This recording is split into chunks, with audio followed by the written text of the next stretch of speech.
un point sur l'évolution de l'indice parisien aujourd'hui avec Xavier Fenot, associé chez Interactive Trading. Bonjour Xavier. Bonjour Eleonore. Alors beaucoup de prudence hier avant les déclarations de la Fed. Le CAC avait privilégié la stabilité et puis depuis, on sait que les commentaires étaient assez rassurants. Donc comment devrait se comporter l'indice parisien aujourd'hui ? Alors c'est rassurant, oui et non. C'est vrai que bon là le CAC ouvre en hausse de 0,4%. On est sur les plus hauts annuels. Hier soir, après le discours donc de la Fed, que ce soit le Dow Jones ou le SP500 ont fait des nouveaux records historiques. Donc pour le moment tout va bien. Alors rassurant, oui. En tout cas, c'était dans la lignée finalement de ce que les marchés attendaient. Maintenant, je pense qu'aujourd'hui, peut-être même d'ailleurs jusqu'à demain, ça va être quand même l'heure de la digestion. C'est-à-dire que globalement, alors le discours a été quand même relativement logique. On a revu à la hausse les prévisions de croissance sur 2021 et de manière quand même assez forte. Donc sur 2021, la Fed attendait 4,2%, finalement 6,5% de croissance, qui est quand même une très forte progression. Logiquement, il a revu également à la hausse ses objectifs d'inflation, ses objectifs en tout cas ses perspectives d'inflation, 2,2%. Et puis il a annoncé que peut-être par anticipation ou du simple fait que ce serait qu'un rebond technique entre guillemets de l'inflation, et puis après finalement on va retomber tout de suite sur l'objectif des 2%. Mais logiquement dans ce type de situation, on aurait pu très bien dire on va probablement mettre un calendrier, peut-être de revoir les injections de liquidités. Je rappelle quand même que le bilan de la Fed s'élève quasiment à 8 000 milliards de dollars. Bon, on n'en parle plus trop parce que finalement, pour le moment, c'est pas notre inquiétude. Et puis finalement, il revoit absolument pas ces injections. On va rester au moins à des taux à zéro jusqu'en 2024, au minimum. Le QE, les injections, etc. On laisse tout pareil.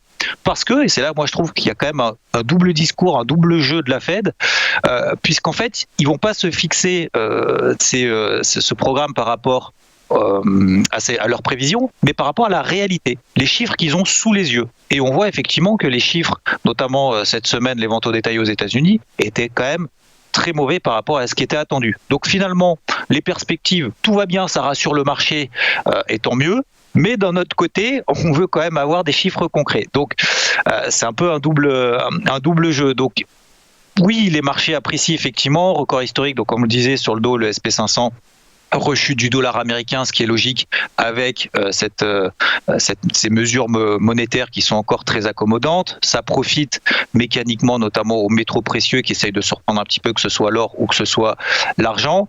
Mais maintenant que le marché a eu ce qu'il voulait, alors oui, on est toujours dans des tendances haussières, on va le voir juste après, mais il n'y a pas eu non plus d'accentuation profonde, une progression énorme, une très forte propulsion des marchés non plus. C'est dans la lame de fond qu'on a quand même depuis quelques temps. Par contre, là on voit ce matin, alors au-delà d'un petit repli, notamment, d'une petite reprise un petit peu du dollar, etc., on a notamment le taux à 10 ans aux États-Unis qui quand même inquiétait les marchés il y a 3 semaines. Il y a 3 semaines, on était en dessous des 1,30%. On est à 1,73% aujourd'hui. Le taux à 10 ans prend 5% par rapport à hier. Donc, je pense que là, on va être dans une phase un peu de test aussi du marché, de voir si vraiment, là, le taux à 10 ans commence à s'emballer, parce qu'on parle notamment de cette zone des 2%. Si vraiment ça commence à accélérer autour des 2%, là, par contre, le marché va peut-être commencer au moins à se stabiliser. Alors pour le moment, techniquement, notamment sur le CAC, puisque c'est ce qui nous intéresse ce matin, absolument aucun signal de faiblesse. On en parle déjà depuis quand même des semaines. Tant qu'on reste au-dessus des 6000 points, il n'y a absolument aucune alerte. Alors oui, on est sous des zones de résistance les plus hauts de 2020, juste avant la crise du Covid, sur les 6100 points, mais pour le moment, ça poursuit sa route. Donc, tant qu'on ne clôture pas de toute façon sous les 6000 points, et ce qu'on appelle chez IVT, on fait une bougie impulsive baissière sous les 6000 points, c'est-à-dire qu'à un moment donné, il y a un pic de volatilité, une petite panique, entre guillemets, je ne sais pour quelle raison, ou simplement juste une prise de conscience, une prise de bénéfice des marchés.